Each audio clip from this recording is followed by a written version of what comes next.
Bayinza nnyo basaba ne bannyaba ku platform yaffe eno gye tuyita buuzo ige n'omusawo omuzaalisa amanya bampita musawo Lukiya Kisambira. Omukutu guno oba platform yaffe eno tulina ekiruubirirwa ekyagala okuyamba omukyalo oyo alina ekibuuzo nti abeera addibwamu era kye twetaaga n'okendeeza omuwendo gw'abaana n'abakyala abafiira mu biseera ebyassanya n'ebyannakawere ku mulamwa guno ogwa leero gwe tuyise infections and pregnancy oba obuwuka ku lubuto oba infection ku lubuto. Infection kyeki? Tujja kulaba ebika bya infection, tujja kulaba forms eza infection ku lubuto era tujja kulaba ne signs oba obubonero obulaga nti omukyala alina infection ku lubuto. Tujja kulaba akabi infection kereese oba kiyite complications za infections ku lubuto era tujja kulaba ngeri ky'omukyala ow'olubuto gy'asobola okwetangira infections zino ku lubuto. Kati tuula kalira tusome era tuyigire wamu. Infection bubeera buwuka obusirikitwa obutene nnyo obwo nno tosobola bulaba n'amaaso gaffe gano wabula tukozesa ebyuma bikalimagezi okusobola otuyambako okulaba kawuka ki akali mu kuleeta oba akataataaganya embeera y'omukyala waffe ali olubuto. Infections zino ziri mu types bbiri. Tulina kye tuyita localized infection, tulina kye tuyita systemic infection. Kati mu localized infection nti akawuka kayingidde mu mubiri gwaffe, kasobola oyitira mu kamwa, kasobola oyitira mu lususu, kasobola oyitira mu nnyindo oba mu bitundu byaffe ebyekyama.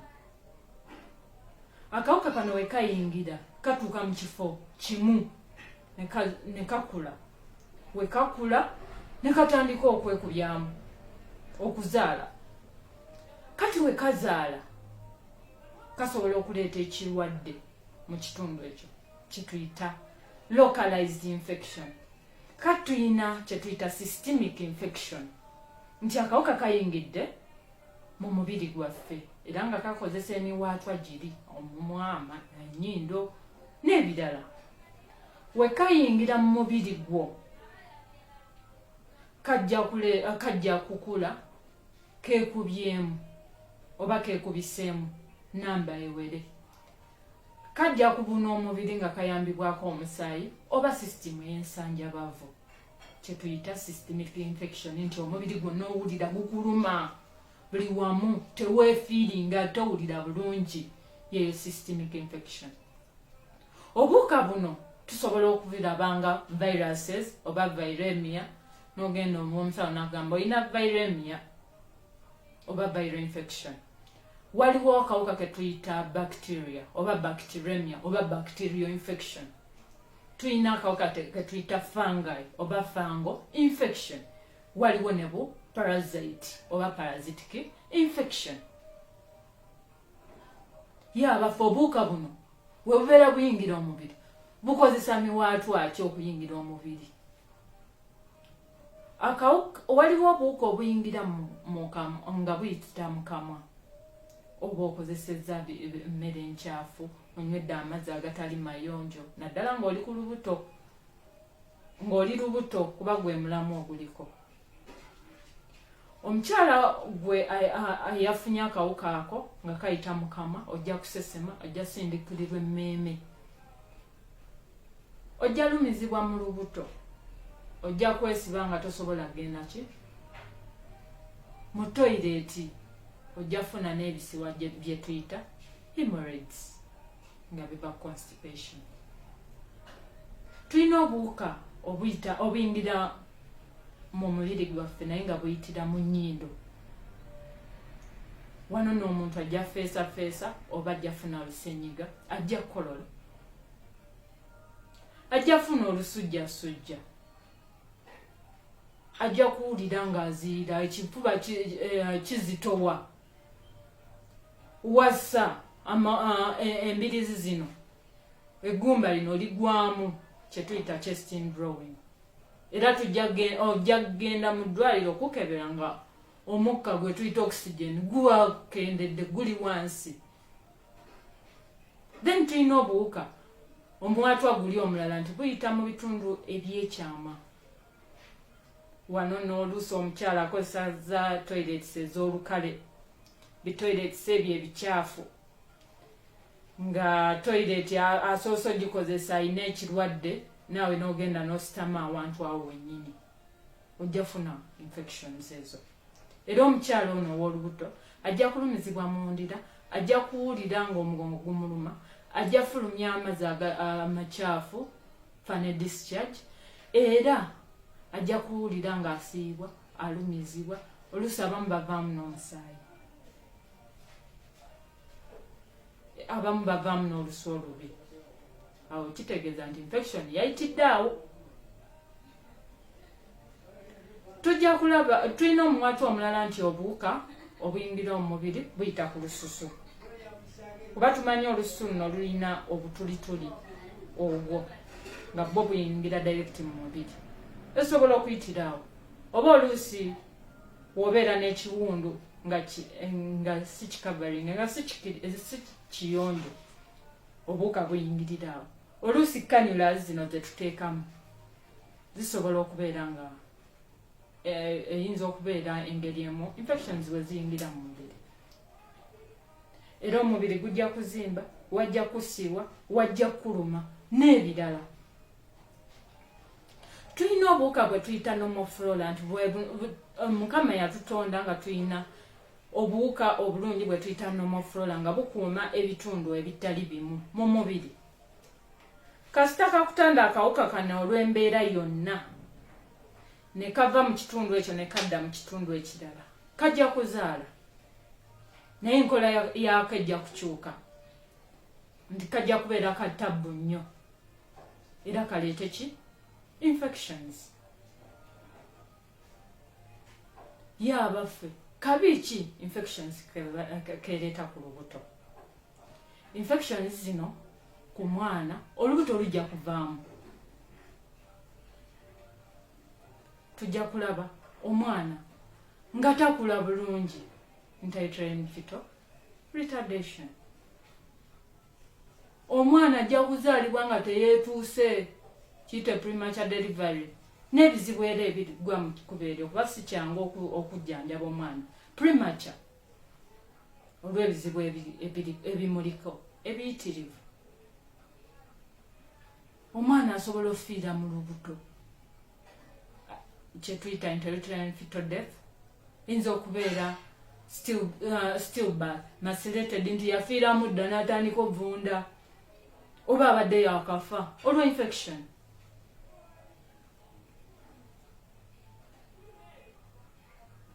Ku saidi ya maama omukyala ajja kuba weak, ajja kuba munafu. Abasirikale abakuuma omubiri gwe bajja kunafuwa bakenderere ddala. Omukyala ajja kulumbirwa ebirwadde biyitirivu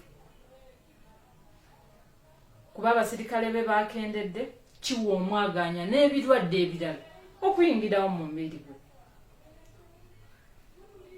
Omwana abeera azaalibwa nga maama alina infection, ejja kuva ku maama edde ku mwana. Be bano abaana b'osanga nti bamuteeseeko cannula. Abaana abajja within 3 days nga alina amaaso galeeta ebijonjo. Omwana akuma omuliro, abamu busesema, obumu bwesika olwa infection. Yabaffe omukyala gwe wetangidde otya obutafuna infection ku lubuto? Ekisookera ddala, ate kino kyangu, weeyonje, kye tuyita general hygiene. Making sure nti obeera ogenda emmanju, genda n'akadomola. Genda n'akadomola, naaba mu ngalo. Naaba mu ngalo ng'ovuddeyo, naaba mu ngalo ng'ogenda okulya, naaba mu ngalo ng'omaze okulya. Weeyonje, yoza, golola. Ebikopo biyonje.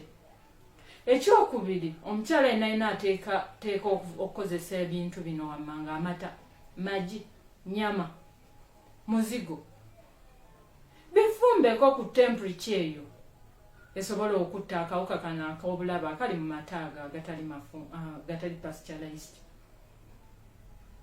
Ennyama gifumbe bulungi ejje bulungi, akawuka nako kabeera kakoze eki, kafudde. Omuwatwa guli omulala omukyala weyeetangira okufuna infection eno, genda mu antenatal mu biseera ebituufu. Mukyala gwe ali olubuto, genda mu antenatal kuba tukimanyi mu antenatal mulimu okugema tetanus, kuba tetanus nayo infection. Nti olunaku lw'ogenze bajja kuwa akayisa akasooka, wayiteyo ennaku 28 bakuwa akayisa akokubiri, wayiteyo emyezi 6 bakuwa akayisa akokusatu, wayiteyo omwaka gumu bakuwe akayisa akokuna, wayiteyo omwaka omulala bakuwa akayisa akasembayo akokutaano. N'abakyala abasinga batulekera obuyisa obuli obubiri, buno tebabufuna. Niwesanga nti infections zikola ki? Zijja. Ate mwatu ne tuzirabira ne mu baana.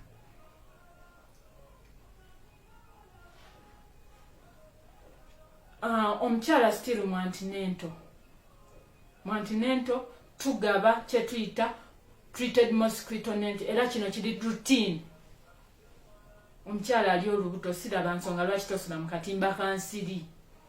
Kuba tukimanyi bulungi nti omusujja gwa ensiri gwafuuka kattira mu bakyala ab'embuto n'abaana baabwe nga tebannazaalibwa. Era kino kikolebwa mu antenatal. Still omukyala gw'oli obw'olubuto mu antenatal tujja kuwa eddagala eritangira omusujja gwa malaria. Prophylactic treatment, that is fansida. Tujja mukuwa tutangira omubiri gwe obutafuna ki? Malaria. Era ku lubuto tulina eddagala ly'omusaayi lye tugaba. Kuba tukimanyi nti omukyala buli waafuna olubuto omusaayi gugenda gukendera kuba mwagugabana n'omwana, ate omwana tasobola kudda wano ku nsi kunoonya bizaamu musaayi. So tubeera tukuwa ggwe oyongere okuwaako omwana wo kwekyo ekitini kyobeera ofunye. Tugaba empeke z'omusaayi. Lwakuba abakyala abasinga tebazimira.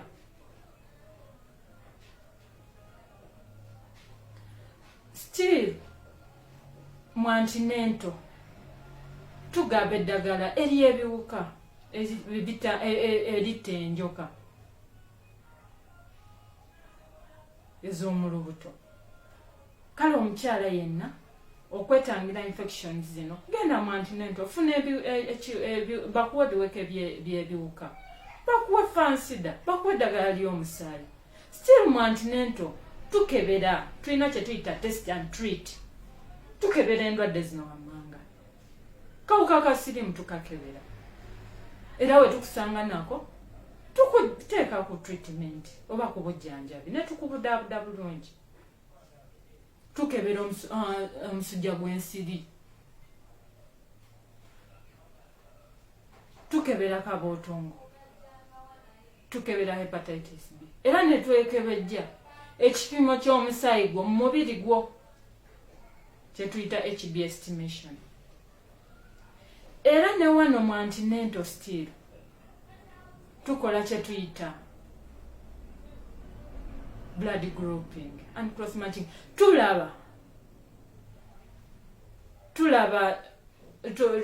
Tubeera twetaaga okulaba group kijogwamu gw'omukyala w'olubuto, nti akaseera akasanya we kajja nga for sure weetaaga omusaayi, ate tetudda mu kukola ki mu kunoonyereza group kijoyina, wabula kye tukola kunoonya musaayi ogufitinga ku group eyo gye twalaba mu antenatal. Omukyala ow'olubuto era okwewala infections tukugamba weewale nnyo okusemberera omulwadde oba omuntu yenna ayina endwadde zino wammanga. Chicken pox ne rubella oba German measles, buno nno obuwuka bwa ttabu nti buva ku maama ne budda ne busala mu placenta ne budda ku mwana ne buleeta obuzibu ku mwana. kino tukikola okutangira infection. Weewaawo abakyala abamu kibeera kirungi wabeera nga wagemebwa osobola okuinteractinga, oba ku chickenpox wobeera wamulwalako nga wafuna nakyo immunity eyo osobola okugenda mu maaso. Naye era okwetangira kisingako okuwonya. Era omukyala ow'olubuto nkugamba nti weewale nnyo okusemberera ebisolo bino, kapa, mese, embwa, weewale enjala zaazo, weewale amalusu, weewale obubi bw'ebisolo ebyo, nti era nabwo bulina obuwuka. Obuwuka obwo nti busala directly okuva ku maama ne budda ku maama buyita mu placenta era ne buleeta obuzibu. Nga mmaliriza njagala okukoowoola abakyala mwena ab'embuto nti tukyagoberera SOPs oba standard operating procedures eza COVID-19. Naaba mu ngalo, weewala okwata mu bifo bino openings. Teekako akakookolo ng'ogenda mu antinento, kuba mu antinento wabeerayo omujjuzo. Mwewa amabanga mutangira infection, kuba tulabye infections ezimu ziyita mu nnyindo. Omukyala weetanire nnyo era kitwale nga kya buwaze nti oyina ogenda mu antinento. Omukyala ow'olubuto osobola okufuna ebintu biri bye twayogeddeko ebikolebwa mu antinento nga tutangira infections. Omukyala ow'olubuto weewale nnyo okukozesa omwenge